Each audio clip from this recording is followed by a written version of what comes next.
Hello, everyone. I'm just giving everyone a minute to join the call. Then I'll start introducing us.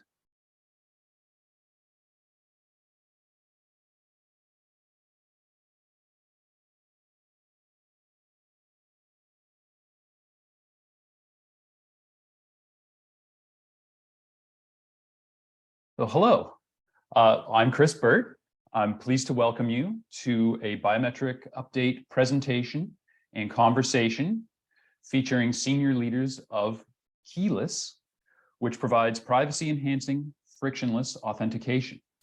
Biometric Update, of course, is the world's leading source for news and insight into biometrics and digital identity.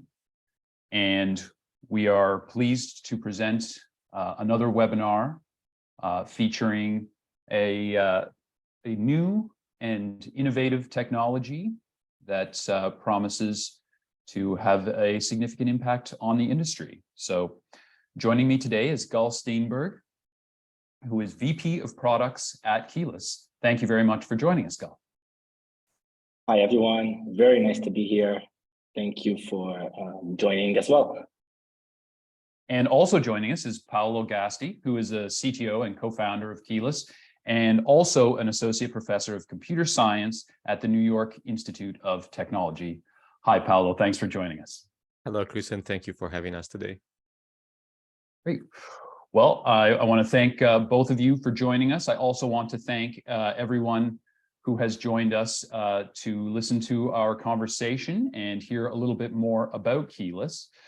Today, we're going to be talking about the way that Keyless uses biometrics for remote user authentication that protects privacy and avoids passwords. Selfie biometrics are being used for identity verification and user authentication in a growing range of industries and applications, as I'm sure you all know. They are typically used to bind the identity of an individual to an identity document issued by a government, not in all cases, but in most cases. And that identification will bear a photo. The selfie replaces legacy methods of confirming that a person is who they say they are. Those legacy methods might be questions about your mother's maiden name or your last transaction in an account. But selfie biometrics also enable new applications where this kind of legacy method is simply not strong enough to provide any protection against widespread fraud. The practice is helping reduce online fraud, but at the same time, raising some issues, which we are going to talk about today with our experts from Keyless. Not the least of these is privacy. Some people and organizations are resistant to the adoption of biometrics because they worry about their facial images or other data being stolen by hackers and used to carry out the very kind of fraud that they are supposed to be preventing. Keyless provides biometric authentication for a range of applications with an approach that involves encrypting data and splitting it up. This allows Keyless to offer what it calls private by design MFA, which the company says can protect against account takeovers while also improving the user experience. So I'm going to ask Gal and Paolo to tell us a little bit more about that and how they do it. We will then have some time for discussion and questions. So I'd like to invite everyone joining us today to please just ask your questions for Gal and Paolo using the Q&A button, which is found at the bottom of your Zoom screen towards the middle. So Gal and Paolo, can you please tell us about Keyless and how you do authentication? Definitely. Thank you, Chris, for that great introduction. So I'll give a kind of very quick overview into who we are as a company, and then Paolo will talk a little bit about the technology in more detail. So Keyless is a passwordless authentication company, and we pioneer privacy-preserving biometric authentication. We're proud to say that we're the first company to use PETs, or privacy-enhancing technology, in the context of biometric authentication. And we'll explain in just a bit why we do that and why we think that is valuable. We are a team of above 50 members today. We are deeply inherited in the roots of cryptography, and we have a lot of PhDs in cryptography and privacy, Paolo being one of them on our team, a lot of research that is being done. And really we provide several solutions, both for consumers and for workforce. I'll touch upon that in a minute, around MFA authentication, passwordless authentication. You may recognize some of the logos here that we've partnered with, whether it's Microsoft, OneLogin, Auth0, and others. We're featured by Gartner as a leading biometric authentication vendor. And you're welcome to look at some of the reports, and we can also share those offline. They're pretty good. So what do we do, right? We have two main product lines. One is the consumer authentication, which is really kind of our core product line, where we offer an SDK that provides all of our core technology and offering inside of it. This SDK allows you to perform biometric authentication across a wide variety of authentication use cases, starting from onboarding and secure logins to applications or to services, to payments, to account recovery. We'll talk about the user journey in terms of authentication later on in this webinar, but really the idea is that this SDK provides our privacy enhancing technology, biometric authentication, wrapped up into something that is very easy to integrate with existing systems into mobile devices and into the web browsers, so that our customers can use it to authenticate their end users. Our second product line is what we call the workforce authentication product, where we offer multiple different offerings. We have an authenticator app that you can integrate into your identity management system or the FFO, such as Okta, Microsoft, and others, to provide secure multi-factor authentication, which is also passwordless for users. You can connect it to your VPN that your employees can access company resources in a secure but also frictionless way. And we also have a use case which we call shared device access, which we see a lot in the retail industry, where basically some of our customers need a way to, for example, authenticate employees in a point of sale system, which is a shared device, and they want to use biometrics because it's secure. There's no password or knowledge factor. And on the other hand, really, there's not much friction, right? So if an employee needs to open a cashier, he just looks into the camera and we can make sure it's the right employee that's accessing that point of sale system. So a wide range of use cases, both on the consumer side and on the workforce side. This is really what we do. We focus on authentication. This is our job and we do it well. And yeah, Paolo, do you want to talk a little bit about the technology before we kind of move on? Absolutely. So what's under the hood, right? And how do we achieve those privacy, security, and accuracy goals?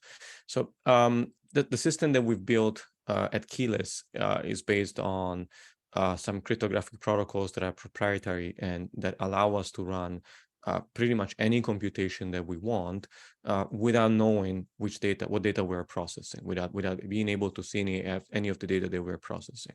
What does it mean in the context of keyless and of biometric authentication? Well, what it means is that we're able to capture a selfie on the user's device, run locally a neural network that allow us to extract biometric features from these selfies and to validate that we're looking at a live person. So we can run liveness detection locally, then extract features locally on the device. And then these features are presented to our cryptographic protocols. These cryptographic protocols allow us to, during enrollment, establish some form of data, of opaque cryptographic data on the server that would later on be used for authentication. During authentication, we repeat a similar process we compare this encrypted data that was generated during enrollment with similar encrypted data that is generated during an authentication attempt. Now, usually in a traditional system, you would have to decrypt this data, compute some distance function, see whether the two are close enough or not, and come to a decision. This would imply that this data is exposed to the service that is performing these matching. Right? We at Keyless started our journey exactly to prevent this, to avoid this issue. The way in which we achieve this is by using protocol, by using a system that allow us to compare data without the need to decrypt it. So we can run programs on this data that can operate on it without knowing how these biometric features look like, and yet they can come up with a decision on whether these two samples are close or not. Gal, back to you.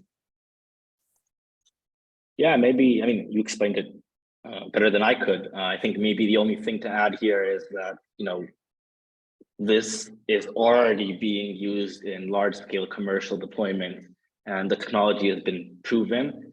And I would say we are, I guess, the first and still the only vendor in the world that does this. We've had this certified by both leading biometric laboratories in terms of accuracy and performance on both liveness and biometric kind of false accept rate, false reject rate.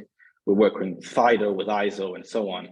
And we're happy to share the reports on kind of that and the assessment of the technology made also by external parties. Yeah, I think that kind of is a good high-level summary of the technology. Chris, maybe I kind of kick this back to you. Yeah, for sure. Thank you. Thank you, Gal, and thank you, Paolo. That was really interesting, and I'm sure we've got our first question. I think we're probably going to have some more as we dig into things a little bit here. Now, the last slide there mentions the strengths, combining the strengths of a server-side and a device-side approach. We're going to be talking a little bit more about that going forward. There's an implication that there are weaknesses, right, on either side in existing biometric methods. So to get us rolling here, can I ask the two of you about the relative strengths and weaknesses of server and device side biometric technologies as you see them, and how Keyless combines the strengths of each side? Yeah, definitely. I think, Paolo, if you don't mind, I can jump in and then. I think really device versus server side have their strengths and the weaknesses, as you say, and it really depends on the use case. But in general, what I would say is server side is very good in proving genuine identity assurance, what we call, right? On the other hand, it lacks some security and privacy capabilities or properties that the device biometric support, right? So if you kind of work with a vendor that does server-side biometrics, this vendor usually has access to the most sensitive piece of information on your user, which is biometric data. Whether it's hashed or encrypted, they still have access to that, right? And they still can use that in one form or another. So security and privacy is not the strength point there. If you look at device biometrics, I would say, again, security, maybe that's kind of the more, that's a stronger play in the device biometric zone, but portability and the ability to deploy on different kind of operating systems, different hardware, there's more limitations, right? So if you have users with multiple devices, with an Android and an iPhone, one with face, one with finger, no recovery between another, no multi-device capabilities between. So the interoperability between in device biometrics is kind of a weak point. Not talking about cases when you lose your device, right? If I lose my iPhone with Face ID, I lose my biometric. And we'll talk about account recovery later, but that's also, I think, something that device biometric kind of lacks. And when Keyless was born, really, we saw this. We saw this in the market, and we saw there are strengths here and there, but there are also weaknesses here and there. And what could we do using our technology, a unique technology, to really cover these use cases? And really, it sounds a little bit like magic, but our technology allows us to take the good from here and the good from there and combine it into one solution. And I think we're seeing this across multiple authentication points in the user journey, whether it's logging in, it's making a payment, it's a step-up authentication, it's a recovery, where we can provide some value without providing this inherent weaknesses that exist in alternative methods in the market today. Paolo, yeah, sure I agree. Yes, I agree. And to add to that, it all boils down to the specifics security model that the application is calling for, right? Depending on your security model, a local biometric or a remote biometric might be more appropriate. What we think is that with keyless, we're in a very nice sweet spot where we combine the benefits of the two, as Gal was saying. What I mean is that this assurance that you have by having a remote template on a server that cannot be changed, and therefore where we can track your authentication even if you lose your device or over time, right?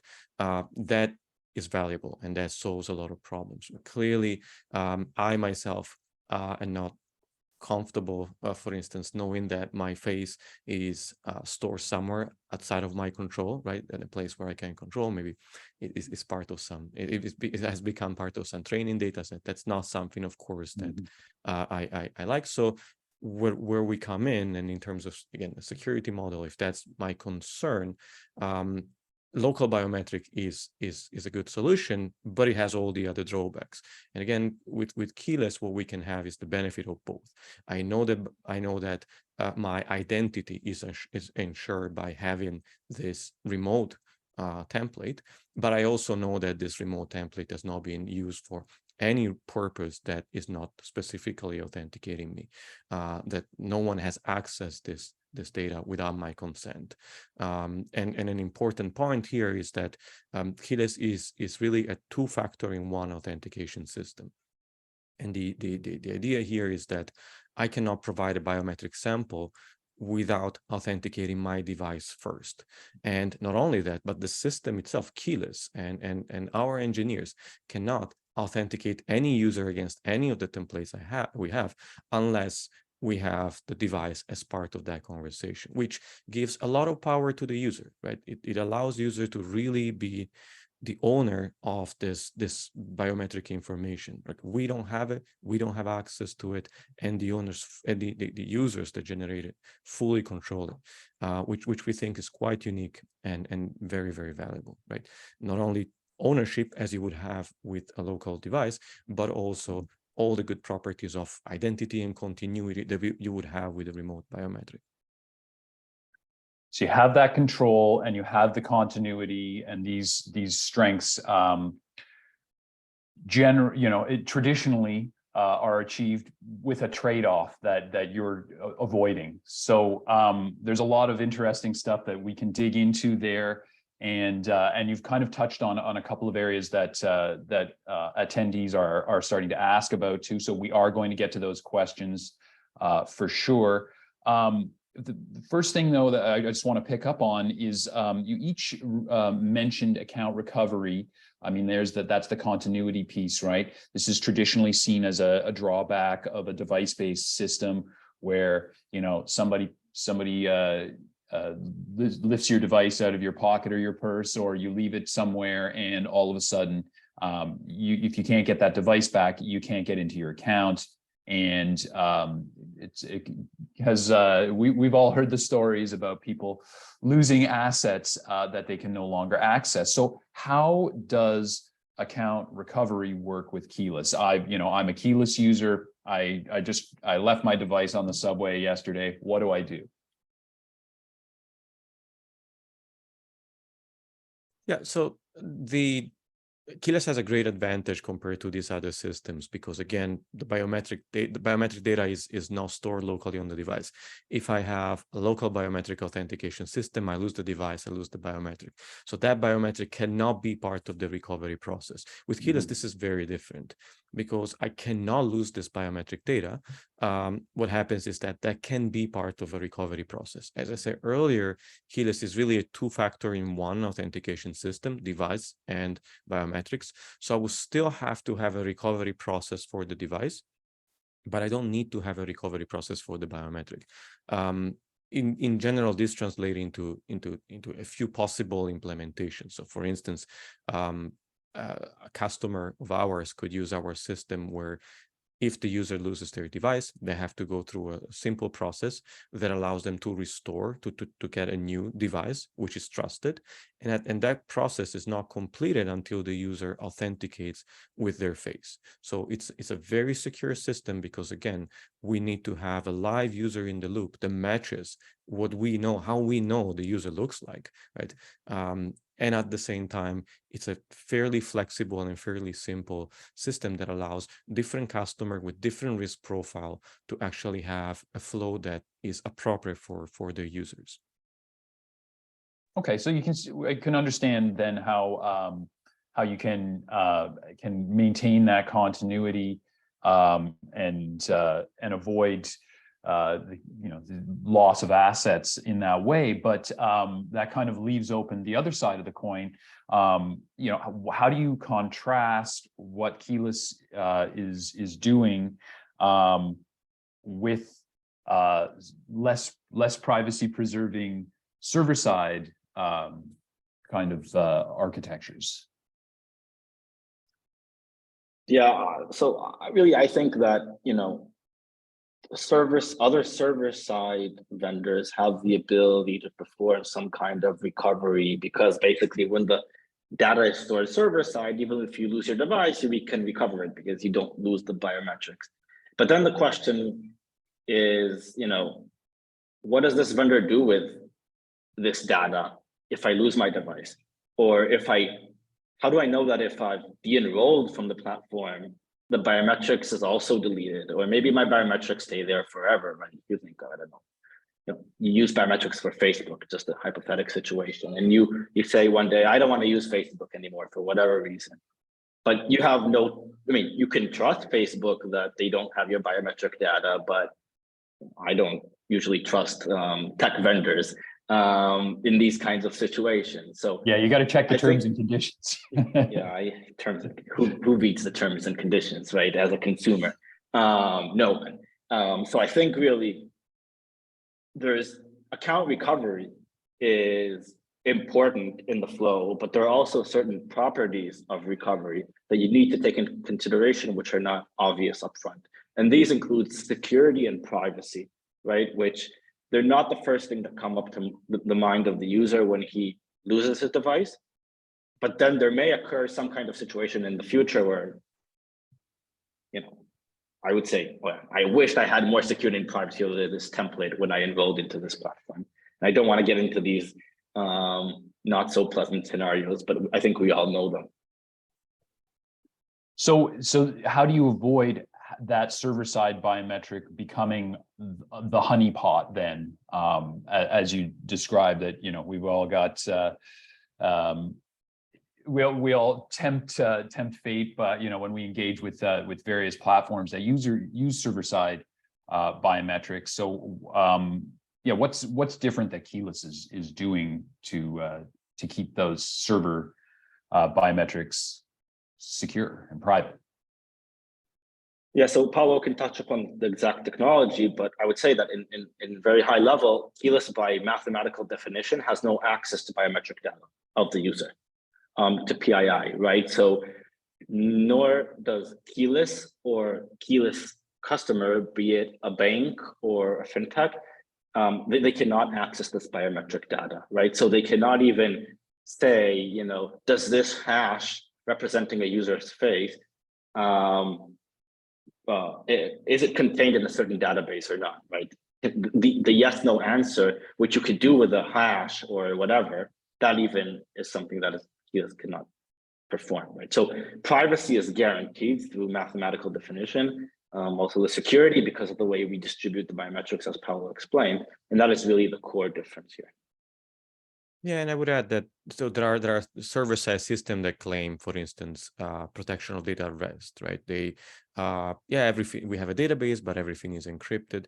Now the problem is, of course, that helps, but the problem doesn't stop there. The real problem is really data in use, right? So when this match happens, these images or these biometric embeddings in other systems have to be decrypted and matched. What happens with keyless again is that none of this is necessary. We never operate on plain data. We are unable to operate on plain data because we don't have access to it. So if a user decides that, you know what, I no longer want to be part of this system, I no longer want want keyless to have any way to authenticate me, a simple way is to just not use their device. Without their device, we are completely unable to do any of that. Of course, there are ways for the user to request deletion of the data straight from our SDK. But even if the user doesn't go through the step, we never had access to their biometric in the first place. And therefore, we cannot extract anything. And we think that this goes beyond reading terms of condition. This is mathematical certainty that we cannot access that data, which we think is very important also to have users trust. And this is in the way that the two factors are working together, right? This is the device is the factor that enables the use of the biometric factor. So, so that's where the distributed the piece comes in. Then, right? That's is that Correct. a fair way to describe that? Correct. So it's not a mere possession, but it's really part of the entire protocol, right? We don't have to just verify. Do you have the phone? And if yes, then let's continue. But rather, the phone is an integral part of this process. So yeah, and we think again, this is very important because it prevents us from being able to match, for instance, a picture that we take from this webinar or from the internet against any of the accounts that we have. And as Gal was saying, this is a really important property because a system is not really private if it allows you to really de-anonymize any of the accounts that you have by simply collecting images over the internet. And everybody's images at this point are available over the internet. So the bar is quite low there. What we have is that we cannot do, and this is again another strong differentiator with compared to other implementations. Great, thank you. We're going to talk a little bit more about security and the technical aspects of security. And I see that's one of the focuses of attendee questions. So we're gonna loop back around to that in a minute. But before we do, I just want to get into applications a little bit more. We've talked about referred to a number of different authentication scenarios. But what authentication scenarios do you believe are best suited to a distributed approach to biometrics? And how would you compare those kinds of applications or use cases to the same one, but with a legacy kind of approach? Yeah, I think, it's a good question, Chris, because a lot of times when people talk about authentication, they think about logging into an app or to a service, but really there are like so many different authentication touch points in the user journey. And with keyless, we've identified actually 4 that I think our technology really excels in. And the idea here is that, or at least my opinion is that there's no silver bullet in authentication. There's no one authentication method that would solve all authentication requirements, all scenarios, all use cases, right? So we've identified 4. And the first one is around payments, right? Authenticating payments in a compliant manner. MFA, so PSD2 in Europe, SCA. We can talk about that on and on, but that is something that we do. So frictionless payments, but also secure payments. Step-up authentication, so integration with risk engines in a way where you use biometrics when there's a high or elevated risk for a certain user at a certain time in the user journey. That's the second touch point. And the third touch point is account recovery, which we touched upon. What happens if you lose your device? Whether you lost an iPhone and now have an Android, right? With keyless, you can still recover it across different platforms because the biometrics still exist. And of course, logging in. to an app or into a service. So really, login, payment, step up, account recovery. These are the 4 use cases that we've kind of targeted with our technology. So you can build your strong customer authentication with keyless technology and expand the application then to any level of assurance, basically.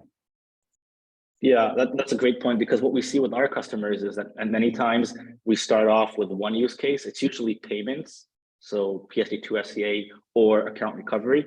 And as deployment kind of moves on, then we expand to other use cases. And this could be step-up authentication or passwordless logins to an app. Great. And anything to add there, Paolo?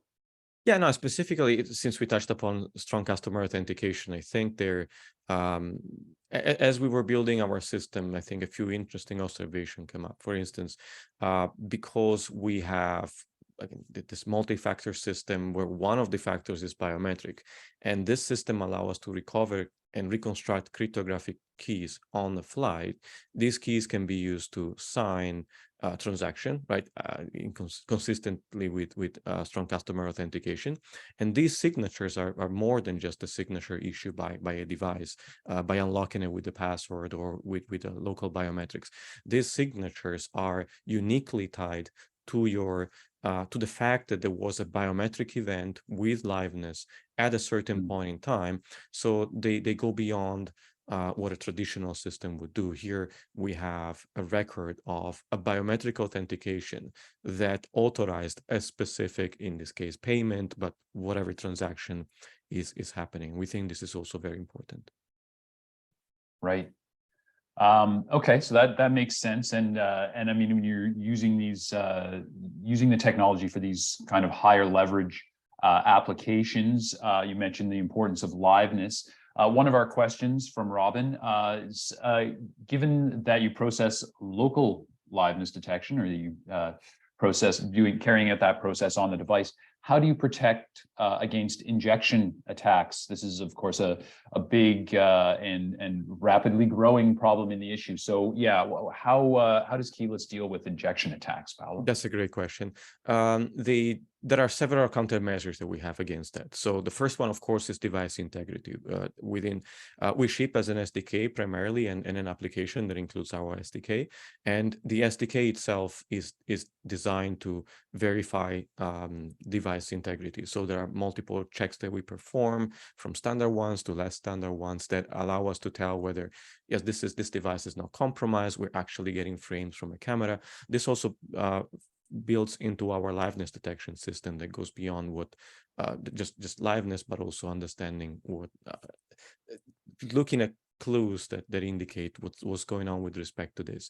But yeah, this is obviously a challenge for any system that runs local liveness, and we have several countermeasures to ensure, again, that the system is not compromised and we're actually looking at something live.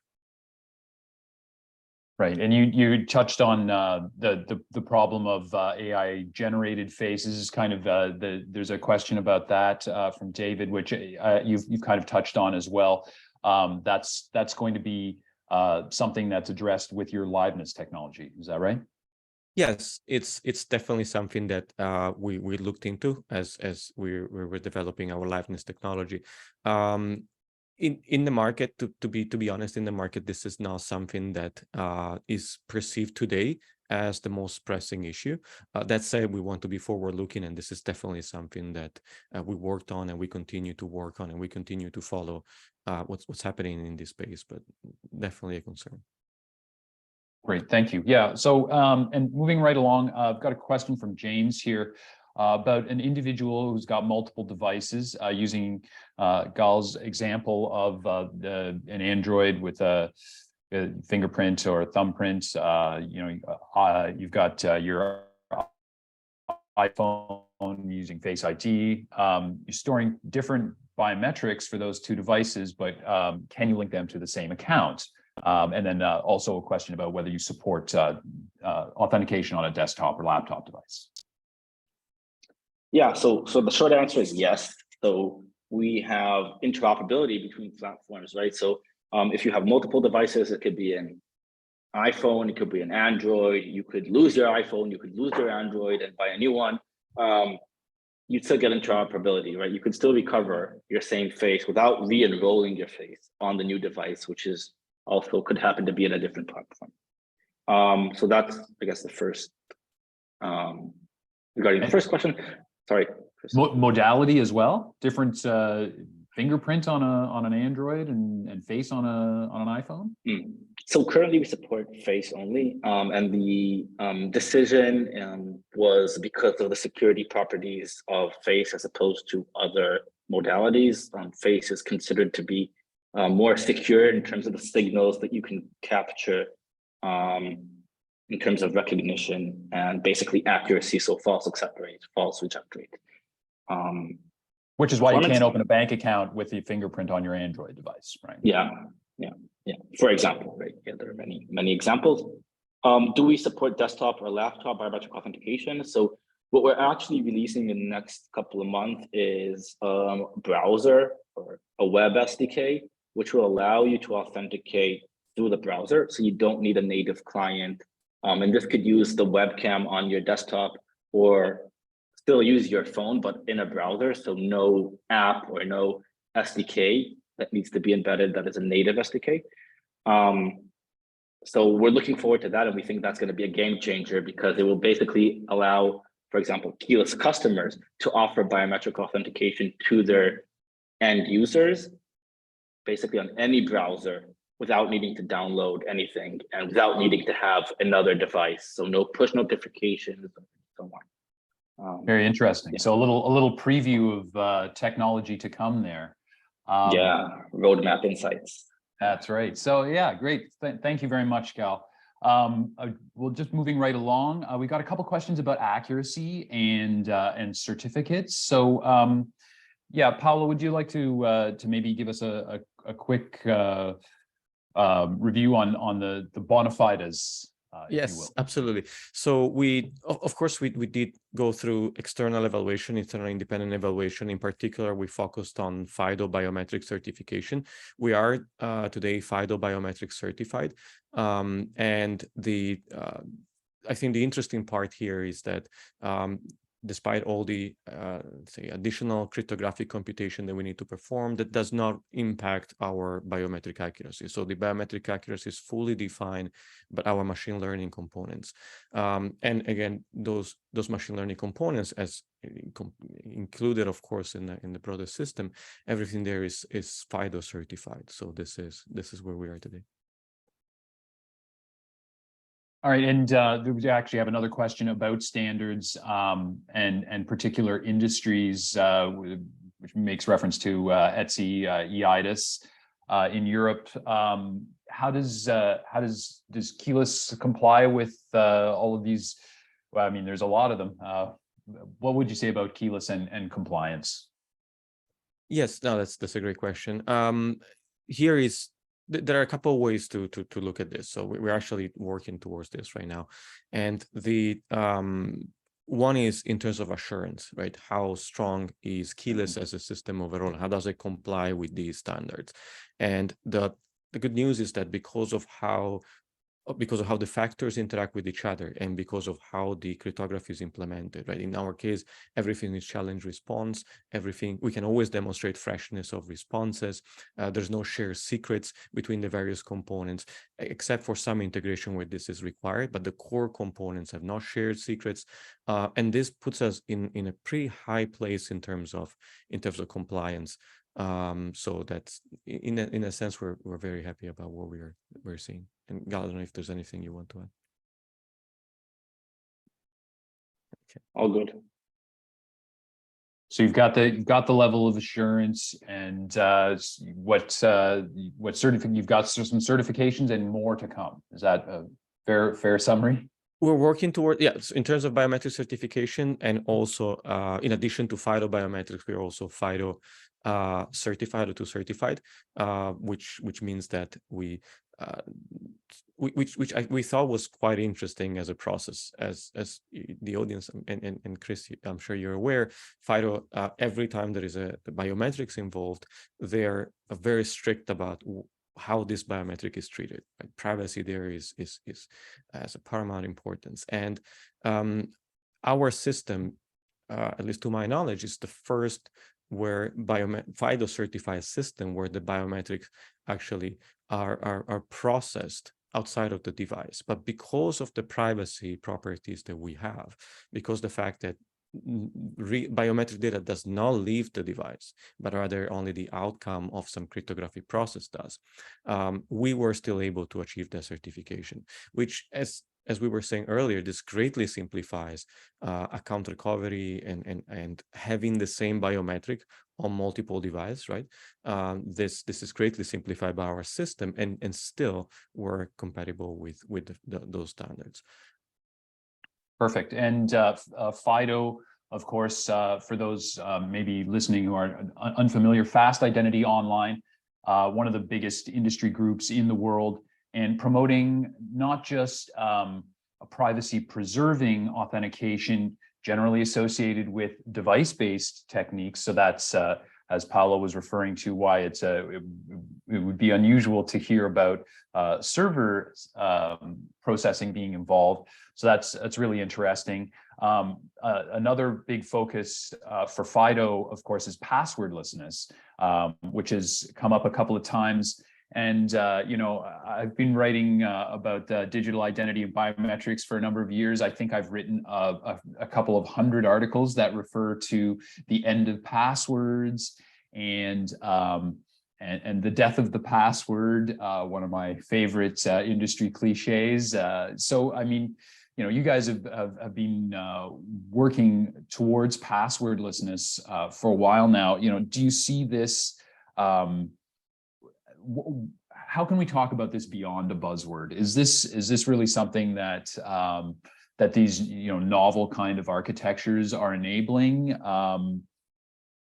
Yeah, how can we, you know, will we always end up falling back on a knowledge factor or something like that? Can you guys talk about passwordlessness and this, where we're at now, for a minute? Yeah, I guess I can start here. So we do believe that passwordless is the future. That said, users have been used to using passwords for so long now that the move to password is not, you know, as you said, is not immediate, it's not instant, right? And there is a time frame where passwordless solutions would have to live alongside knowledge factors or passwords. Especially around use cases where passwords are still good at, right? This could be recovery and so on. The only item here I would add is that I think my recommendation is to, if you do add passwords or knowledge factor, make sure you add them at the right place, where maybe security is less of an importance, or where you prioritize this over that, but really try not to make passwords your primary authentication method. Try to use biometrics as your primary authentication method. And using inheritance and possession factors, I think that's kind of the holy grail, and that's what we're striving to do here with keyless. But really, I think passwords will go away 5 years, 6 years, 7 years from now. But for the near term, we still need them. And that's also why when we go to our customers or prospects, we start off by saying, hey, let's try adding a passwordless flow next to passwords, right? Not replace them completely. Gradually over time, you'll see that this will happen kind of native or naturally, I should say. Paolo, anything to add on the march toward away from passwords, I guess? Yeah, no, absolutely. I mean, we've been saying that passwords are dead and passwords are no longer going to be with us in a year or two for so long.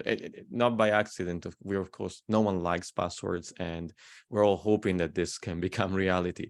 Now, I think it's very telling that it hasn't, and I think it's for a couple of reasons. The most obvious one is that there is today it's hard to find something that is as universal and as well understood by everybody, developers, users, that can replace passwords. But we think on that point we have something quite special that can cover that, of course. But at the same time, to be realistic, right? We're believers, but we're not necessarily absolutist. We believe that there are flows where password do make sense. There are edge cases in which password do make sense, but these are not the majority. And I think if we can be passwordless for the vast majority of flows and use cases, this is still a better place to be. And we're strongly working in that direction. We're strongly supporting that vision. So yeah, that's my 2 cents. So biometrics first, passwords rarely, if ever. We can get there. Great. We're right now we're actually at 45 minutes, but we've got a few questions. I'd love to squeeze in a couple more of these. If you guys don't mind hanging on and bearing with us. We've got a great question here about how a device is authenticated, for example, across from Android to iOS. Paolo, how does that work? Sure. Yeah, that's a great question. So there are a couple of ways in which we can do this. The most natural way is that I have an Android device and I buy a new phone. Maybe I want to replace it. I want to add it to my collection.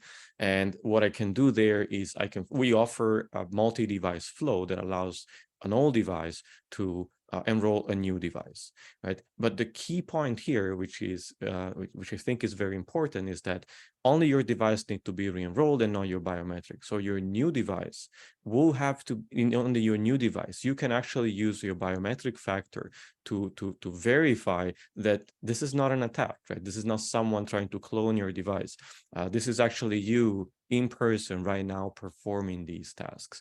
And not only that, we know once you have regardless of which device you're using to authenticate, we know that it's you. It's not Face ID where my wife could have enrolled on the second device and now no one can tell we know that's the right face, but we don't even know if it's the same face across devices. In our case, we know that it's the same face, right? We know that an attacker is not enrolling a new device because there's a biometric factor there.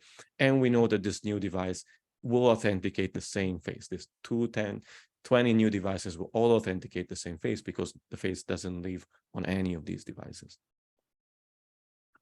Very good. So another question here about referring to NIST SP 800-63 revision 3. So we're talking about levels of assurance. Yeah, what does keyless get to? And then I actually want to jump from there. I think we should conclude by talking about who keyless is talking to, who's coming to keyless, and what they need. So Gal, could I throw that one over to you? Yep, sure. So to answer the first question around NIST, so the relevant part is the AAL part, and we are at approval level 3, so AAL 3. So we do both multi-factor, we have liveness detection, we have a device as a possession of our hardware. I'm trying to remember all of the things by heart, so please don't catch me by and we have the cryptography that is also needed for that kind of assurance level. So yeah, AAL 3. And so, I mean, so this is a high level of assurance, and it means that there's a lot of different things that you can do, and that organizations of various kinds can feel protected. What kind of organizations are you getting a lot of calls from, and maybe is there a one or two industries that maybe should consider picking up the phone and giving keyless a call? Yeah, I think kind of the main market or the main industry we're speaking with and we're getting inbounds from is the financial sector. And this can be both kind of banking, but also fintechs. I believe that the reason for that is because one, they really care about user experience and friction, but also they have the payments aspect, right? So they need to comply with regulation. And keyless provides both a solution that is compliant to both of these kind of the less friction or no friction, just looking into the camera. On the other hand, it's PSD2 strong customer authentication compliant. which is great. And the other reason is around privacy and consent, right? They don't, there's kind of this fear still in the community around biometrics, sometimes in privacy. And with Keyless, given the legal opinions we have on the way we do biometrics and that we don't store the biometrics, this gives our customers kind of an opportunity to relax some of the consent, the user consent properties that they need to show to their customers. I think the opportunities ahead actually are those that are around, I would say, shared device use case. So I mentioned the retail industry where you have the point of sale or the cashier, and you want to kind of provide your employees access to that cashier in a frictionless way, but also secure, so inherence factor and no knowledge factor. We're seeing more and more of that. I think traditionally the vendor or customers have looked at that kind of authentication flow different from employee authentication into Okta or Active Directory, like standard mobile MFA. And now they're understanding like there's a gap there and we need to fill it. So we're hearing more and more about these use cases. Very good. Thank you very much. So, and between those two sides, you get secure transactions, possibly involving your money. So that's a wide area. You can imagine maybe some related sectors to fintech, things like gaming and so on. So there's a kind of a broad application range that's possible there. And then the same on the other side too, right? I mean, you get shared POS devices, but there are a lot of different industries that involve shared devices, right? And authentication is going to be important for all of them. So yeah, a lot of different areas there. I think we should wrap up, but I want to thank everyone for attending, for asking questions. It's been a very engaged audience, and we appreciate that. I want to thank Gal and Paolo very much for sharing what Keyless is doing and for answering questions from the audience. I want to encourage everyone in the audience to reach out if you have any further questions. It's keyless.io. You can get in touch with Keyless there and get more answers, a little more information, maybe set up a call or something like that. So it's been really interesting hearing about this approach to distributed biometrics. And there will be a recording available for attendees as well. So you can go back and listen to that one part again, if you like. So again, I want to thank Paolo and Gal from Keyless, and I want to thank everyone for joining us today. This has been another Biometric Update webinar, and we will have another one again soon, and we will see you then. Till then, take care. Thank you. Thank you very much. Thanks, guys. Have a good day.